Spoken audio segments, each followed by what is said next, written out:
Like, May mangustin, blueberry. Ito, grape to. Grape. grapes yan. Tapos may alak dito, sir. Ay, okay. Yung mangustin, sir.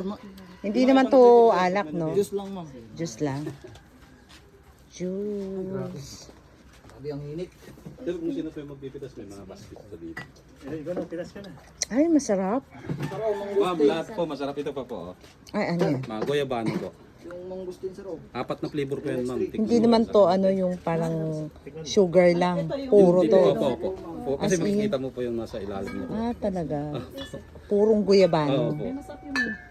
Guyabano naman to. Goyabano po yan, ma'am. 4 na flavor yan. Magkano yung ganito? 200, ma'am.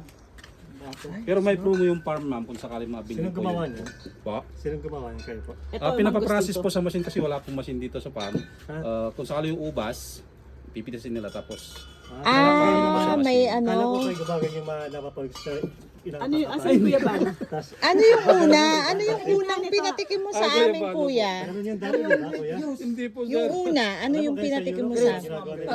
Grapes. Totoo yun, sir? Katas po ng ubas. Ayan yun, yung unang pinatikim mo. Ito, ma'am, yung una, ma'am. Kahit ganito tayo sa Pilipinas. Yung una yung masarap. Ito, ma'am. Ma'am, 4 na flavor po yan. Tikman niyo po lahat. Ayan ang gusto ko. Patikim nga nung isa. Ito, ma'am, mangustin, ma'am. Mangustin, tapos yung Ah, ito isa. mangustin. Blueberry at saka goyabano. Mangustin naman to. Tikman ko Ay, yung okay na blueberry to. mo. Blueberry. Magkano po ito? Ilan Tay, isang muna ko sa'yo muna eh. Ano percent na dati ate? 50 po. May 50% sugar? 200 ma'am. Hindi, manuti percent na lang. Ganito yung kuya. Awan, Napakabag. just pa lang po. Ganyan talaga Kung paggawa magkapit nila. kay Kuya Bano, Ganyan ma'am, paggawa naman. blueberry. Ganda ang paggawa Kala ko natin ganyan sa kanila. magawa niyo, yung inapaapakan. Kasi ganyan yun, no?